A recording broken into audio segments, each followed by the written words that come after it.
오늘 저희는 지난 시간에 있어서 제자가 되는 방법, 제자가 되는 직분, 그 문제에 대해서 계속 공부하도록 하겠습니다. 이 제자가 되는 문제는 참 내용도 길고 그 의미도 아주 깊습니다. 오늘도 아주 중요한 내용들이 나올 것 같습니다. 자, 읽겠습니다. 그리스도의 품성의 아름다운 점들이 그를 따르는 자들에게서 나타나게 될 것이다. 그리스도의 품성의 아름다운 면이 그리스도를 따르는 사람들에게 나타난다는 것이에요. 이게 당연하다는 것이에요. 이것이 오늘날에는 이게 나타나면 좀 이상하게 보이죠. 저 사람 신앙이 좋구나. 좋아서 나타나는 게 아니라 당연하게 나타나야 된다는 거예요. 하나님의 뜻을 행하는 것은 그리스도의 즐거워하시는 바이다. 하나님께 대한 사랑과 그의 영광을 드러내려는 열성은 우리 구주의 생애의 주 동력이 되었다. 예수님의 삶에 있어서 가장 큰 힘의 원천이 뭐라 그랬어요? 하나님께 대한 사랑과 그분의 영광을 드러내고자 하는 열성. 이겁니다. 우리도 마찬가지예요. 우리 생애를 이끌어가는 힘도 하나님의 영광을 내가 어떻게 하면 드러낼 수 있을까? 여기에 맞춰줘야 된다는 것이에요.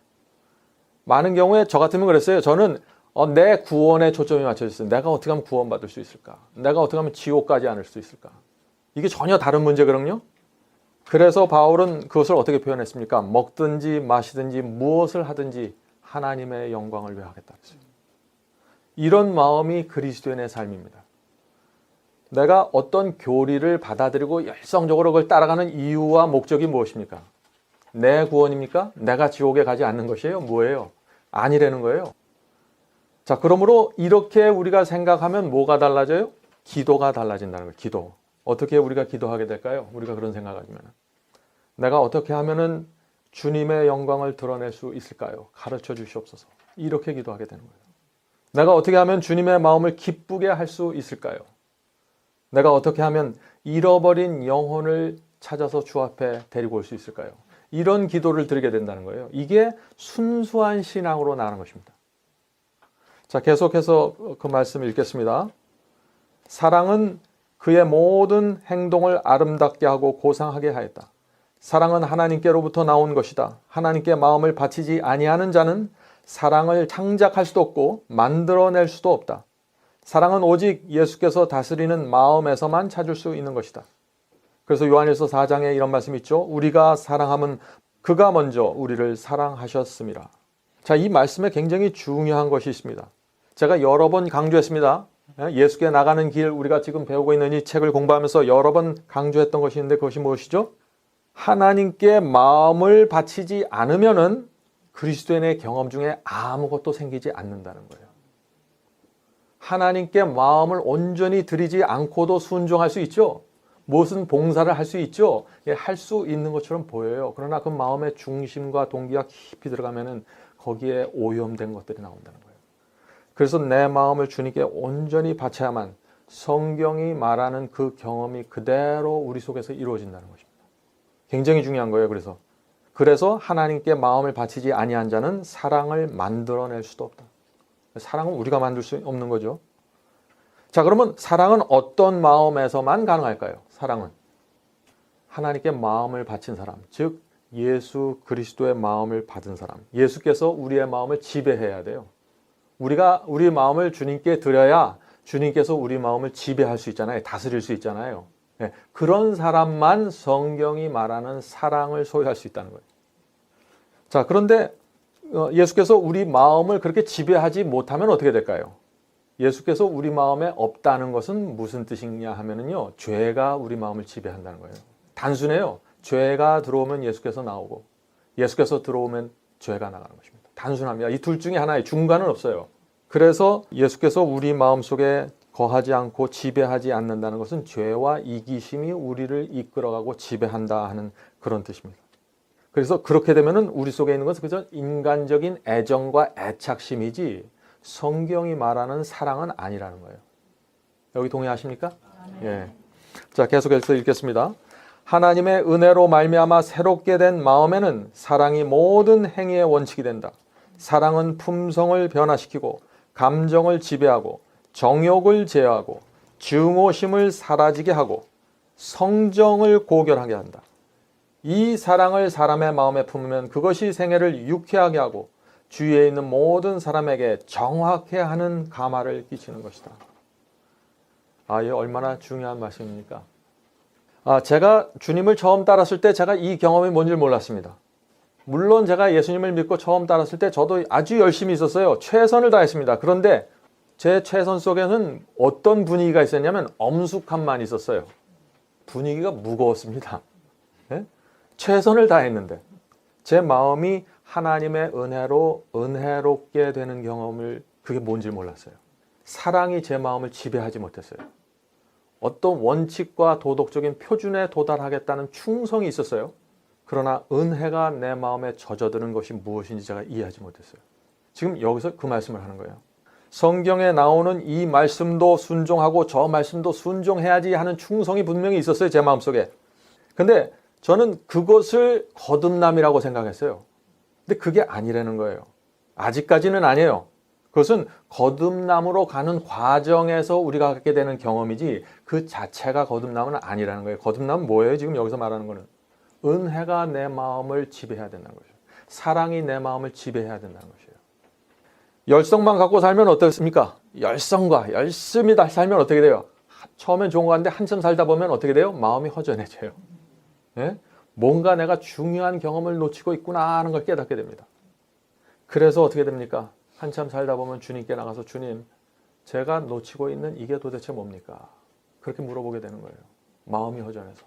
자신에게 빠져있는 경험이 무엇이고 그것을 채워달라고 주님께 간구하게 되는 거예요. 지금 이 경험을 얘기하는 거예요. 이 예수께 나가는 길 우리가 공부하는 이 책은 전체가 경험이에요. 이건 교리도 아니고 뭐 원칙도 아니고 무슨 규칙도 아니에요. 하나님께 나아가는 그 경험을 얘기하는 것입니다. 자, 그래서 우리가 내 속에 있는 무엇이 빠져있나 하는 것은 그 절망과 좌절을 감고 하나님께 간절한 심령으로 매달리는 거기서부터 그리스도인의 경험이 시작된다는 것입니다. 그래서 우리가 그렇게 나갈 때 하나님께서 우리의 마음을 이끌어 가시고 이제 내 마음을 지배하기 시작하신다는 것이죠. 우리가 그런 경험으로 가야 우리가 처음에 읽었던 이런 말씀들이 실제로 가능해진다는 것이죠. 감정을 지배하고 정욕을 제어하고 증오심을 사라지게 하고 성정을 고결케 하고 얼마나 높은 얘기들이에요. 이게 어디서부터 시작돼요? 내 마음을 주님께 바치는 데서부터 시작된다. 이거 없이 거룩해 하려고 노력할 수 있어요. 이거 없이 뭔가 열심히 노력할 수 있어요. 애쓸 수 있어요. 안 된다는 얘기예요. 그게. 결국 남는 것은 허전함과 절망뿐이라는 거예요. 자, 계속해서 읽겠습니다. 하나님의 자녀들, 특히 새로 하나님의 은혜를 의지하기 시작하는 자들, 각별히 삼가해야 할 두 가지 과오가 있다. 이게 굉장히 중요한 얘기입니다. 여기서부터 정신 바짝 차리고 들으셔야 돼요. 네? 대부분의 사람이 이 둘 중 한 문제에 걸려 있어요. 자, 이 말씀을 들으면서 여러분들이 어떤 문제에 걸려있나 한번 살펴보세요. 그 하나는 이미 말한 바와 같이 저희 자신을 하나님과 덤으로 융화시키기 위하여 자신의 행실과 자신의 힘을 의지하는 것이다. 예? 하나님과 하나가 되기 위해서 노력하는데 내 힘과 내 의지로 도전하는 거예요. 이게 제가 빠졌던 함정이었어요. 왜요? 이런 함정은 누가 빠져요? 하나님의 계명에 신실하게 충성하기 원하는 사람이 이런 미스테이크, 실수에 빠질 수 있다는 거예요. 근데 여기서 끝나면 안 되죠. 이런 덫에 걸릴 수가 있어요. 우리가 부족하고 연약하기 때문에. 실망할 거 없어요. 이후에 연결되는 경험이 있어요. 오늘 그래서 우리가 그걸 배우는 것입니다. 제가 이 세상에 살다가 처음에 교회를 나고 예수님을 믿었을 때 가장 힘든 게 바로 이 문제였어요. 세상에 살 때는 전부 제 힘으로 했거든요. 제 힘으로 공부하고 내 힘으로 밤새고 내 힘으로 직장 잡고 다 내 힘으로 하는 거예요. 근데 교회 안에 들어오니까 뭐래요? 믿음으로 하라래. 믿음으로. 네 힘으로 하지 말고 주님의 능력을 의지해서 하라래. 그게 뭔지 모르겠어요. 너무 막연해요. 하나님이 보이지도 않는데 보이지 않는 분을 어떻게 제가 의지해요? 보이지 않는 분의 손을 제가 어떻게 잡아요? 이거를 이해하고 경험하는 것이 그리스도인이에요. 그래서 오늘 우리는 이 예수께 나가는 길 이 책에서 그걸 배우는 거예요. 여러분들이 이런 거 안 배우고요. 다니엘 몇 장에 뭐 금신상에 암만 해보세요. 그 아무 도움이 별로 안 됩니다. 그냥 지식만 잔뜩 쌓게 되지. 자, 그래서 제가 하나님을 의지하면서 살아가는 게 도대체 뭔지를 몰랐어요. 어떻게 하는지도 몰랐고 또 그것을 저한테 경험적으로 가르쳐주는 사람도 불행하게도 없었습니다. 제 주변에. 그러니 얼마나 많은 시간을 보냈겠어요, 제가. 성경에 나오는 영적인 경험은요, 내 힘으로 되는 게 하나도 없더라고요. 그러니까 처음엔 되는 것 같아요. 제가 열심히 하다 보면 내가 이거도 점령했고 저거도 했고 뭐 하는 것 같아요. 근데 다 도루묵이에요. 나중에 가면. 그래서 그리스도인의 경험의 시작은 하나님과 하나가 되어 그분의 손을 잡고 동행하는 법을 배우는 데서부터 시작된다 하는 것입니다. 자, 그러면 어떻게 하면 우리가 그분과 하나가 되고 그분의 손을 붙잡고 길을 걸어갈 수 있을까요? 자, 늘 손을 잡고 동행하려면 어때야 돼요? 이건 당연한 얘기예요. 여러분이 어떤 분의 손을 늘 잡고 동행하길 원해요. 근데 그분이 싫으면 그거 할 수 있어요? 안 되는 거예요. 동행하기 원하세요? 그분을 좋아하셔야 돼요. 당연한 거예요. 근데 그분을 사랑하지 않고 좋아하지 않으면서 구원받기 위해서 손을 잡는 거예요, 그냥. 이를 악물고. 이러니까 자꾸 길이 좁다고 느껴지는 거예요. 길이 좁은 게 아니에요. 여러분이 좁게 느껴지는 거지. 왜 하나님께서 길을 조그맣게 하고 아무도 못 들어가게 하시겠어요? 여러분이 부모면 자식에게 그런 길을 주시겠어요? 아니에요. 길은 똑같아요. 내가 좁게 느껴지는 거예요. 내 등에 잔뜩 짐을 지고 있으니까. 길은 똑같아요. 그래서 제가 말씀드렸죠. 부자한테는 그 길이 얼마큼 작게 느껴져요? 바늘구멍처럼. 너무나 많이 갖고 있어요. 그래서 그래요. 자, 그래서 우리가 늘 손을 잡고 동행하려면 그분을 좋아해야 되죠. 그분을 존경해야 됩니다. 그분을 신뢰해야 되고 그분을 사랑하게 되어야 돼요. 그렇게 되면은 자연스럽게 그분을 의지하게 됩니다. 온 우주의 왕이 도와주겠다는데 그거 의지하지 않을 사람이 어디 있어요, 이 세상에. 네? 저 중국의 시진핑이 도와주겠다고 당장 의지할 텐데. 이 세상에 어떤 나라의 왕이 도와주겠다고도 우리가 당장 가서 기대잖아요. 말씀 한마디로 이 세상과 우주를 창조하신 분이 도와주겠다고 지금 나오시는데 우리가 지금 딴 데 보고 있어요. 내 힘으로 뭐 한번 해볼까 하고. 이게 왜 그래요? 살아있는 신앙이 아니라는 거예요. 그게. 이 신앙이 교리 속에 그냥 딱 묻혀져 버린 거예요. 교리. 요 교리대로 가면 뭐가 되겠지? 절대 아니에요. 살아계신 하나님과 연결이 돼야 돼요. 자, 계속해서 읽겠습니다. 율법을 지키는 일은 자신의 힘으로 행함으로써 거룩하려 지려고 하는 자는 전혀 불가능한 일을 하려는 것이다. 하나님께서 우리에게 율법을 주셨어요. 이 율법은요, 우리 손으로 도무지 미칠 수 없는 높은 곳에 매달아 놓으셨어요. 왜? 아무도 자기 힘으로 하지 못하게 하기. 그냥 아예 포기하도록 하기 위해서. 그래서 구원은 처음부터 끝까지 하나님의 능력과 은혜로 이루어진다는 것을 가르쳐 주기 위해서. 우리 힘으로 되잖아요? 그럼 우리가 잘나서 뭐가 이룬 건지 알아요. 착각해요. 그래서 그래요. 그래서 성경에 나오는 기적들 보세요. 홍해가 갈라져요. 인간의 힘과 의지와 꾀로는 도무지 할 수 없는 기적들이 뻥뻥 생겨요. 여기저기서. 왜 그래요? 자기 자신을 의지하지 못하게 하면서. 그래서 사람들은 기적이 너무나 엄청나니까 믿질 않아요. 또. 네? 그건 뭐 만화 아니야? 이러고 있죠. 참 하나님께서도 정말 답답하실 것 같아요. 그리스도를 떠나서 행하는 모든 일은 사욕과 죄로 더러워진다. 믿음으로 말미암아 받은 그리스도의 은혜만이 우리를 성결케 할 수 있다. 자, 여기서 그리스도를 떠나서 행하는 모든 일은 사욕과 죄로 더러워진다 그랬어요. 근데 여러분들 이 말이 실감이 나십니까? 아멘 하시는 분이 있어서 정말 아멘입니다. 근데 우리 눈으로 볼 때는 유교를 믿는 분들 중에서도 경건해 보이는 사람들이 있잖아요. 정직해 보이고. 불교를 믿는 사람들 중에서도 죄를 멀리하는 사람들이 있어요. 우리 눈에. 근데 그런 모든 사람들이 실제로는 그리스도를 떠나 있는 거 아니에요. 그래서 그 사람들이 하는 모든 행한 일들이 사욕과 죄로 더럽혀져 있다고 지금 말하는 거예요, 성경은. 이거를 도대체 어떻게 우리가 이해해야 될까요? 사람은 태어나면서부터 악하고 이기적입니다.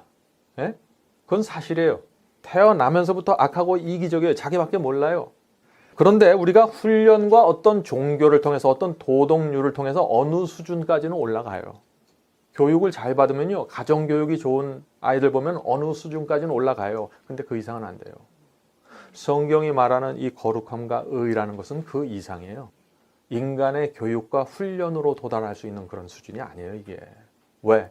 이 성경이 말하는 의와 거룩함은 우리의 동기 깊숙이 중심으로 지금 들어가기 때문에 우리 마음 자체가 전체적으로 주의 마음을 받고 우리 마음을 버리는 요 마음이 교체되는 경험 없이는 우리 마음속에 있는 거 갖고 이렇게 저렇게 뜯어 고쳐 갖고는 안 되는 거예요, 그게. 그래서 성경은 새 마음을 받는 그 새 언약의 경험에 대해서 계속해서 얘기하고 있는 거예요. 사람들이 어떻게 돼요? 자존심 때문에 정결하게 행동할 수 있어요. 자존심이 세잖아요? 그럼 그 사람 정결하게 행동해요. 실수 안 해요. 정직해요, 그런 사람들. 자존심 때문에. 그거는 의가 아니라는 거예요. 또 다른 사람들에게 받는 그 존경을 잃어버리지 않기 위해서 또 어떻게 합니까? 선을 행해요. 겉으로 봐서는 몰라요. 인간으로는 구별 못해요. 하나님께서 중심을 보시기 때문에 하나님께서 판단하시는 거예요. 여전히 그 마음 밑바닥에는 이기심과 정욕이 깔려 있는 채로 선을 행할 수 있다는 거예요. 인간이 받는 교육과 어떤 도덕률에 의해서. 그건 아니라는 거예요. 성경이 말하는 선과 성경이 말하는 거룩함은. 그것은 예수 그리스도의 마음을 받아들이면서 시작된다는 거예요. 그 이전에는 안 되는 거예요, 이거는. 자, 그러면은 어떻게 우리가 예수님의 마음을 받아들일 수 있을까요? 제 경험에는요, 먼저 내가 얼마나 추하고 더럽다는 걸 인정해야 돼요. 내가 해도 이건 안 되는구나. 절망감에 부딪혀 봐야 돼요. 그래야 두 손 두 팔 두고 주님 손 들고 나갑니다. 저를 받아주시옵소서. 이런 고백이 나오는 것입니다. 그래서 내가 하는 모든 것은 이제 안 되는구나 하고 나에 대해서 진저리 치는 경험이 필요해요. 나에 대해서. 내가 나를 그렇게 좋아하는데 내가 왜 예수님께 나가요? 내가 나에 대해서 만족하는데. 내가 나에 대해서 만족하면 예수께 갈 이유가 없죠. 이렇게 내가 나에 대해서 지치고 진저리 치면은 이제 예수께 나가고 싶은 것입니다. 주님께 나가서 주님 제가 어떻게 해야 됩니까? 주님의 마음을 간절한 소원으로 기다리고 바라보게 되는 거예요. 자, 이런 기도를 드리는 사람이 어떻게 돼요? 그리스도의 마음을 받게 되는데 무엇을 통해 받아요? 믿음으로 받는 거예요. 바로 여기서 믿음이 나오는 거예요. 믿음. 네? 왜? 그리스도의 마음을 주는 게 눈에 안 보이잖아요. 손에 이게 잡히는 게 아니잖아요. 그건 내 마음으로 정말 주님께서 그 주님의 마음을 내 속에 주신다는 그 약속을 믿고 그걸 그대로 받은 걸. 그게 믿음이에요. 그래서 믿음으로 구원받는다는 말이 그 말입니다. 그냥 믿기만 하면 주님의 마음도 없고 내가 마음대로 살아도 그냥 덜커덩 그냥 구원 주는 게 아니에요. 그게 믿음으로 말미암는 의가 아니에요. 믿음으로 주님의 마음을 받는 거예요. 자, 믿음을 통해서 주님의 마음을 받는다. 이게 무슨 뜻인가? 기도하면은 주시는 것으로 믿고 받으라는 것입니다. 기도했으면 받은 것으로 믿고 살라는 것이에요. 기도해놓고 믿고 받아들였는데 다음날 일어나서 뭐예요? 내가 받았나 안 받았나? 믿음이 없는 거예요, 이게. 그런데 내가 내 자신에 대해서 굴복하지 않고 정말 죄에 대해서 좌절하고 진저리 치는 그런 경험 없이 그냥 막연하게 주님 주세요. 내가 받겠습니다. 나 믿음 있습니다. 이게 이렇게 해서 이루어지는 경험이 아니에요. 이해하시겠습니까? 믿음으로 받는다는 말이 무슨 의미인지 잘 기억하셔야 돼요. 그래서 시험과 유혹이 오면 어떻게 돼요? 믿음으로 내가 그리스도의 마음을 받았잖아요. 그러니까 그리스도의 마음이 내 속에 있잖아요. 그러니까 그리스도의 마음이 내 속에 있으니까 마음을 받은 사람처럼 반응하라는 거예요. 시험과 유혹이 올 때. 그래서 사도 바울이 너희 자신을 십자가에 못 박아 죽이라 그러잖아요. 자아를 십자가에서 못 박아 죽으면 완전히 죽어서 없어져요? 아니요. 여전히 육체가 살아있어요.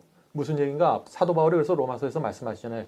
너희가 죽은 것으로 여기라. 살아있지만 죽은 자처럼 취급하라는 거예요. 우리가 그리스도의 마음을 받았으면 받은 것으로 여기고 그렇게 살아가라는 거예요. 그러면 주님께서 역사하시겠다는 거예요.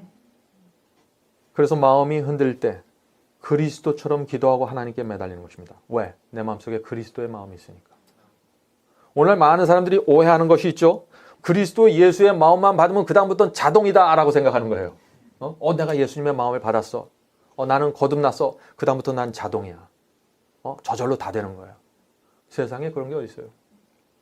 바울의 말씀을 들어보십시오. 히브리서 5장 8절의 말씀입니다. 그가 아들이시라도 받으신 고난으로 순종함을 배워서 온전하게 되었습니다. 예수님이 순종을 하시는데 어떻게 하는 거예요 지금? 고난으로 순종함을 배웠다 그래서 고난으로.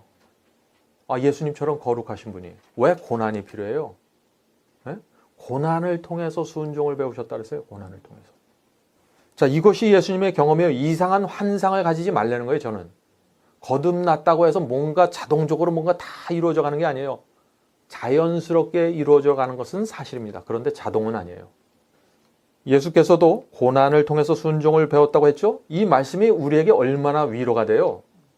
여러분이 거듭남을 경험했어도 여전히 고난을 통해서 순종하게 돼요. 그래도 두려워하지 말라는 거예요. 그래도 자기 자신의 경험에 대해서 신뢰를 잃어버리지 말라는 거예요.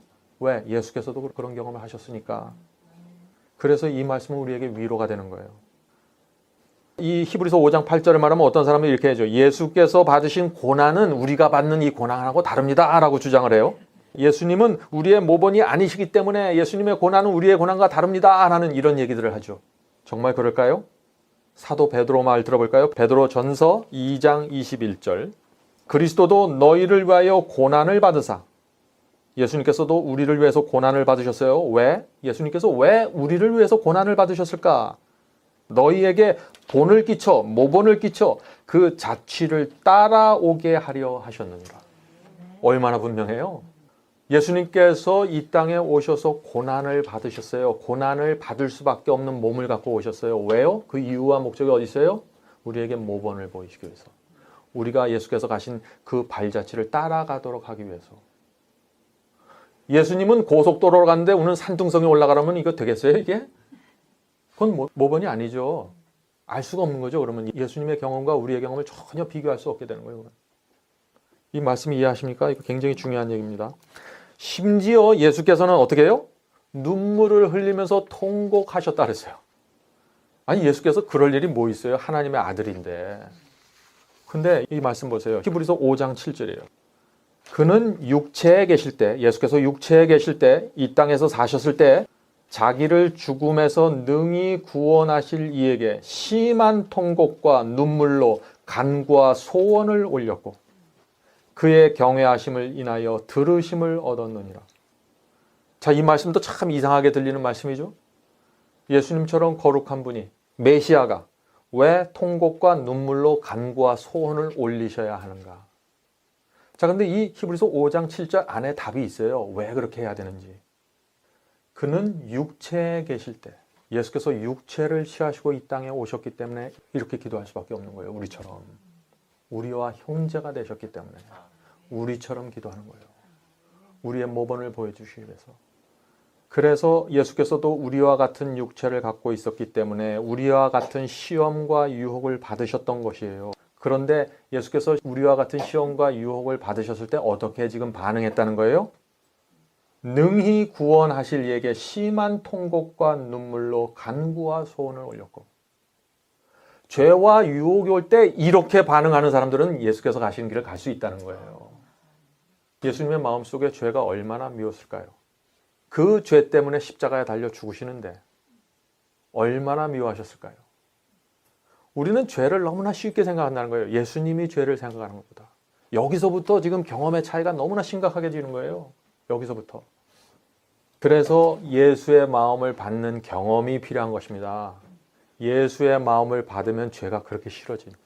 예수의 마음을 받는다는 그 말 속에는 여러 가지 의미가 있는 거예요. 그냥 그건 친절하고 양순하고 온유하고 그것만 있는 게 아니에요. 죄에 대해서 저항하는 파워가 있는 거예요, 이 속에. 이게 이제 첫 번째 문제예요. 예수님을 믿을 때 빠지기 쉬운 첫 번째 문제는 뭐예요? 열성을 갖고 열심히 충성하고 하다가 율법적으로 빠지는 그 문제. 네? 그게 이제 첫 번째 문제. 두 번째 문제가 뭔가? 요 두 번째 문제에 굉장히 중요합니다. 자, 계속 읽겠습니다. 이와 정반대되면서도, 이 두 번째 문제 얘기예요. 이와 정반대되면서도 그보다 못하지 않게 위험한 과오가 있다. 첫 번째 문제만큼 아주 위험한 과오가 있다는 거예요. 그건 뭐냐면은 그리스도를 믿기만 하면 사람은 율법의 의무를, 하나님의 율법을 지킬 의무에서 벗어난다고 하는 것이다. 여러분들 이런 얘기들 많이 들어보셨어요? 여러분들이 다니던 교회에서 그동안. 예수 그리스도를 영접하면, 십자가를 믿으면은 이제 더 이상 율법에서 해방된다는 얘기. 더 이상 율법에 매달리지 않아도 된다. 율법을 지키지 않아도 구원받을 수 있다 하는 얘기예요. 왜? 은혜로 구원받는 거니까. 더 이상 순종은 필요 없다는 거예요. 지금 이런 얘기예요. 두 번째 문제가.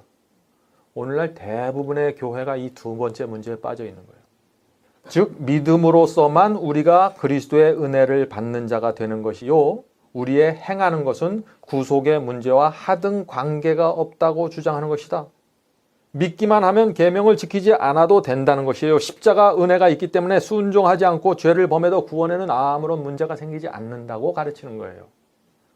놀라운 것은요, 오늘날 대부분의 설교가 여기에 기반해서 이루어지고 있다는 것입니다. 네? 여러분도 그 사실을 좀 느끼십니까? 물론 죄를 범하라고 그렇게 설교하지 않죠. 순종하지 말라고 설교하는 건 아니에요. 그런데 어떻게 해요? 은근한 분위기를 만들어가요. 전격적으로 주님의 말씀에 충성하지 않고 온 마음을 주님께 드리지 않아도 구원받을 수 있는 가능성이 있는 것처럼 항상 제시합니다. 그래서 사람들이 마음을 집중하지 못해요. 뭐 충성 좀 하라, 순종하라고 하면서도 다른 쪽에서 또 딴 얘기하거든요. 그러니까 혼돈하는 거예요. 도대체 이게 뭔가 하고. 마치 예수님의 십자가가 모든 것을 해결해 주는 것처럼 제시하죠. 이게 두 번째 문제로 들어가는 큰 과오가 된다는 것입니다. 그런데 만약 이렇게 하나님의 말씀에 충성하지 않고 율법과 계명에 순종하지 않아도 어느 정도 타협이 있고 그래도 구원받을 수 있다면은 중세기의 사람들은 왜 이렇게 순교당했을까요? 그냥 타협해버리고 말지. 순교자가 나올 이유가 없는 거예요. 이렇게 믿으면은. 또 일곱 교회 예언 뭐죠? 요한계시록 2장 3장 보면 일곱 교회에 나오잖아요. 일곱 교회 각 시대마다 구원받는 사람은 누구라 그랬어요? 예수님께서 귀 있는 자들과 이기는 자들, 부물이에요. 성령의 말씀을 들을 수 있는 귀를 갖고 있는 자들, 이기는 자들이 죄와 세속에 대해서 저항하고 이기는 이 두 가지의 경험을 갖고 있는 사람들이 각 시대마다 구원받는 사람들로 표현되고 있잖아요. 계속해서 읽겠습니다. 그러나 여기에 있어서 주의할 것은 순종이라는 것은 다만 외모적으로 행하는 것이 아니요 사랑으로 하는 봉사인 것이다. 순종은 안식이 되어서 교회에 나오는 행위 그것만을 얘기하는 게 아니에요. 순종은 그 마음속에 사랑이 있어야 된다는 얘기예요. 어떤 사람은 순종하는데 어떻게 해요? 억지로 하잖아요. 봉사하는데 어떻게 해요? 짜증과 불평을 갖고 하잖아요. 아무 소용없다는 거예요, 그게. 그런 순종과 봉사는 왜 의미가 없어요? 하나님께 기쁨을 드리질 못해요. 자, 우리 자녀들이 뭘 시키면 해요. 근데 짜증을 내고 신경질 내요. 그럼 어떻게 돼? 시키지 못해요, 부모가. 나중에는 눈치 봐요. 짜증 낼까 봐. 그런데 그리스도인이 수십 년 동안 교회 다니면서 이런 마음의 불평을 갖고 순종을 하는 거예요. 하나님의 눈치를 보면서 내가 이거 해야 구원 주시지, 이거 안 하면 또 나 벌 주시지, 이런 생각 뒤에다 잔뜩 갖고 순종하는 거예요. 그래서 신앙이 성장하지 않고 내가 드린 모든 봉사와 헌신이 하나님께 아름다운 향기가 되지 못한다는 것입니다. 주님을 따라서 좁은 길을 가는데 그런 정서를 갖고 가면은요, 참 그것처럼 주변 사람들 보기에 딱한 게 없어요. 예? 어떤 사람들은 좁은 길을 가요. 그런데 옆에서 보면 참 딱해요. 난 저렇게 가려면 안 가겠다. 이렇게 돼요. 하나님께 영광을 돌리지 못하는 거예요. 그게 바로 기쁨으로 가는 거예요. 기쁨. 자, 계속해서 읽겠습니다.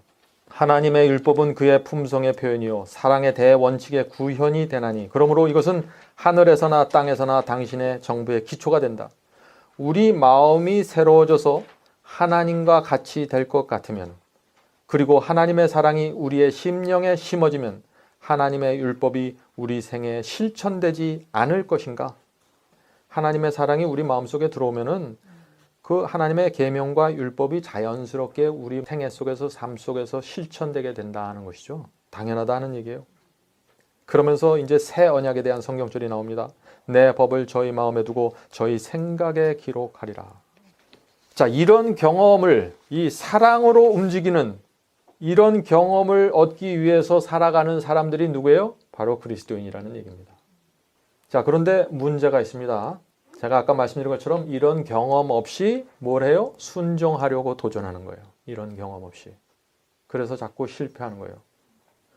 이 경험이 안 되고 무엇인지 이게 모르니까, 이 새 언약에 의해서 순종하고 그리스도와 동행하는 경험이 무엇인지 모르고 또 그걸 잘 해도 안 되니까 어떻게 돼요?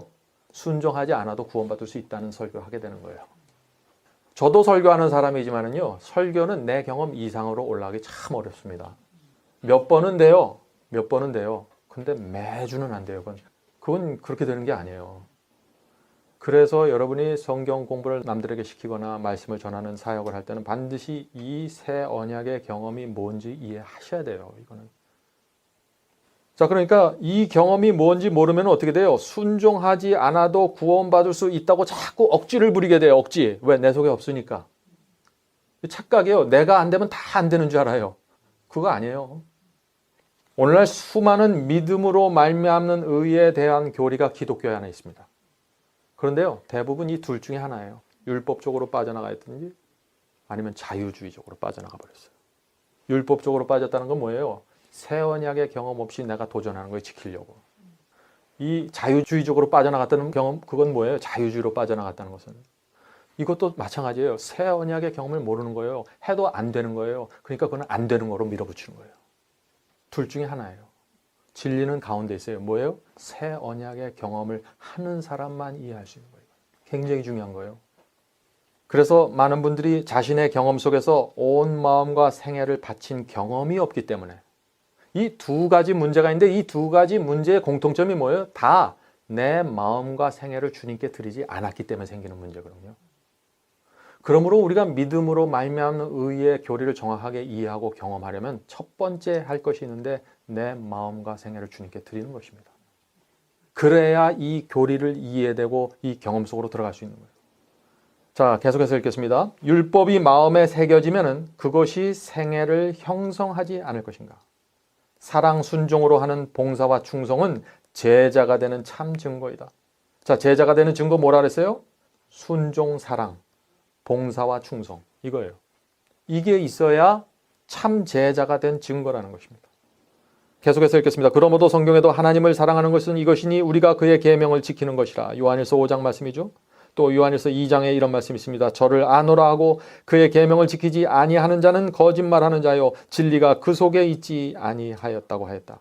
믿음은 사람을 순종의 책임에서 벗어나게 하는 것이 아니요. 오히려 믿음, 곧 믿음만이 우리로 하여금 순종할 수 있게 하는 그리스도의 은혜를 누리는 자가 되게 하는 것이다. 얼마나 정확해요? 예? 믿음은 율법을 폐하는 게 아니에요. 누가 믿음으로 율법을 폐한다 그래요? 큰일 날 얘기예요. 자, 사도 바울의 말씀을 보세요. 로마서 3장 31절입니다. 그런즉 우리가 믿음으로 말미암아 율법을 폐하느뇨? 그럴 수 없느니라. 도리어 율법을 굳게 세우느니라. 이게 사도 바울의 사상이에요. 네? 믿음이 있으면 하나님의 말씀과 계명을 굳게 세우게 된다는 것이에요. 왜 그럴까요? 믿음이 있으면 왜 하나님의 말씀과 계명을 굳게 세울까요? 왜 그렇게 될까요? 단순해요. 하나님을 믿으니까 세우는 거예요. 하나님을 믿으면 하나님의 입에서 나온 말씀과 계명을 굳게 세우게 됐어요. 내가 어떤 사람을 안 믿어요. 전혀 불신해요. 그럼 그 사람 말을 굳게 세워요, 내가? 안 세우잖아요. 당연한 거 아니에요? 근데 하나님을 믿는다고 하면서 그 계명과 말씀을 굳게 세우질 못해요. 왜 그래요? 안 믿으니까 그런 거예요. 다른 이유 없어요. 하나님을 우리가 정말 믿고 신뢰하고 존경한다면 어떻게 될까요? 또 그분의 능력과 지혜를 믿는다면 그분의 말씀을 따르는 것이 너무나 당연한 거예요. 이건 믿음이 굉장히 좋아야 뭐 따르나 보다. 그게 아니에요. 당연한 거예요. 따르지 않는 사람이 바보죠. 네? 따르지 않는 사람이 바보예요. 그렇지 않아요? 어떻게 하나님 같은 우주의 왕을 우리가 따르지 않을 수가 있어요? 믿는데. 따르지 않는 이유는요, 둘 중에 하나예요. 하나님이 살아계심을 믿지 않는 거예요. 또 두 번째는 하나님이 존재한다고 믿긴 믿지만은 그분의 능력과 사랑이 그렇게 위대하다고는 생각하지 않는 거예요. 제가 처음에 그리스도를 믿고 예수를 따랐을 때 이 문제를 갖고 있었습니다. 제가 예수님을 영접했습니다. 하나님께서 존재한다는 걸 알았어요. 창조를 믿었습니다. 근데 좁은 길을 가야 돼요. 그러니까 두려워요. 미래가 두려운 거예요. 왜 두려워요? 하나님의 능력이 정말 내 생애를 책임져 줄 만큼 능력이 있는 분인가? 내가 이것도 포기하고 저것도 먹고 진리대로 살아갈 때 정말 하나님께서 나를 책임져 주실 만큼 나를 사랑하시고 그렇게 위대한 능력을 갖고 계신 분인가? 이걸 몰랐어요. 이거 못 믿겠어요. 불안해요. 그래서 두려움 때문에 주님을 쫓아가지 못해요. 많은 사람들이 그래요. 사랑만 알면 다 되는데. 아니에요. 두려워서 못 가요. 많은 경우에. 예수께서 십자가에 돌아가신 거 아는 사람도 두려워서 못 가요. 두려워서. 그래서 우리는 그리스도의 사랑과 십자가를 바라볼 때 그분의 사랑과 그분의 능력 이 두 가지를 다 바라보고 가야 되는 거예요. 사랑만 있는 분이 아니에요. 하나님께서 말씀 한마디로 이 세상을 창조하셨어요. 그 능력을 갖고 계세요. 그러니까 두려움 없이 좁은 길을 가는 거예요. 진리 그대로 가는 거예요. 그분의 사랑과 능력을 알게 되면은요, 어떻게 돼요? 그 다음부터는 바싹 굴복하게 돼요. 더 이상 뭐 볼 거 없어요. 더 이상 생각할 거 없어요. 확실하기 때문에. 계속해서 읽겠습니다. 우리가 순종함으로 구원을 얻을 수 있는 것은 아니니, 우리가 열심히 순종한다고 해서 구원을 따내는 것이 아니라는 거예요. 대개 구원은 믿음으로 말미암아 얻는 하나님의 값없이 주시는 선물이다. 자, 이 말씀에 대한 오해가 많죠. 또 우리가 열심히 순종한다고 해서 구원을 얻을 수 있는 게 아니에요. 구원은 그렇게 있을 수 있는 게 아니에요. 왜요? 왜 그래요? 열심히 순종하면 구원 받는 거지. 왜 안 돼요, 이게? 사형수가 아무리 모범수로 복역해봐요. 그게 사형이 없어지나. 우린 사형수예요, 사형수. 로마서 1장에 나오잖아요. 너희는 사형수다. 하나님께서 사형을 선고했어요. 이 지구의 모든 인간들에게. 그걸 내가 열심히 노력하고 착하게 산다고 그게 없어져요? 아니에요. 이거는 사형이 면제돼야 돼요. 죄가 탕감돼야 돼요. 누구에 의해서? 대통령에 의해서. 하나님에 의해서 내 죄가 탕감돼 버려야 돼요. 내가 열심히 한다고 되는 게 아니에요. 그게 기본적으로 이루어져야 그 다음에 기도도 의미가 있고 십자가도 의미가 있고 다 의미가 있게 되는 거예요. 그렇죠? 그래서 우리가 그 사실, 내가 사형수로 있었다가 하나님께 탕감받았다. 이게 마음속에 깊이 점여들지 않으면요, 신앙이 안 생깁니다. 네? 내가 5년형을 받은 사람이면 어때요? 5년형 받은 사람이라고. 내가 어느 정도 의롭다. 나는 5년형쯤 된다. 그러면 어떻게 돼요? 5년형만 깜빵 들어가서 살면 돼요. 그건 내 노력으로 되는 거예요. 사형수는 안 돼요. 100년을 살아도 여전히 사형수예요. 아무리 착해도 여전히 사형수예요. 이건 하나님께서 벗겨주셔야 돼요. 근데 하나님께서 벗겨주시는데 어떻게 벗겨주시나? 하나님께서 날 대신 죽어주셔야 돼요. 날 대신 사형 당해주셔야 돼요. 그래야 내가 면제되는 거예요. 그래서 이 사형수에서 빠져나온 사람들 간증 들어보세요. 사형 선고 받았다가 빠져나와서 그리스도인 된 사람들 간증 보세요. 기가 막힌 거예요. 그 사람들 경험이 달라요. 근데 우리는 사형수에서 벗어났어요. 근데 경험이 없어요, 지금. 왜 그래요? 많은 경우에 우리가 착각하는 거예요, 착각. 실제가 아닌 걸 착각하고 사는 거예요. 내가 믿음이 있다고 착각하는 거예요. 자, 이 마지막 말씀만 읽고 마치도록 하겠습니다. 예수께서 우리를 위해서 죄에 달려서 이 십자가에 달려 피를 흘리고 죽지 않으면은요, 아무것도 이루어지는 게 없는 거예요. 그래서 그리스도의 십자가를 바라볼 때마다 그렇게 감사한 거예요. 내가 드리는 충성, 내가 드리는 헌신, 내가 드리는 봉사가 다 십자가 때문에 의미가 생겨버렸기 때문에. 그래서 감사한 거예요. 예수께서 나 대신에 정죄와 저주를 받고 지옥의 중음을 경험하는 그 대속이 없었으면 우리가 아무리 신실하게 살아도 100번, 10,000번을 회개해도 아무런 의미가 없는 거예요. 그래서 우리가 주님께 나가서 굴복하게 되는 거예요. 그래서 우리가 우리 마음과 생애를 주 앞에 드리게 되는 것입니다. 우리 모두 그 경험 속으로 들어가게 되길 간절히 바랍니다.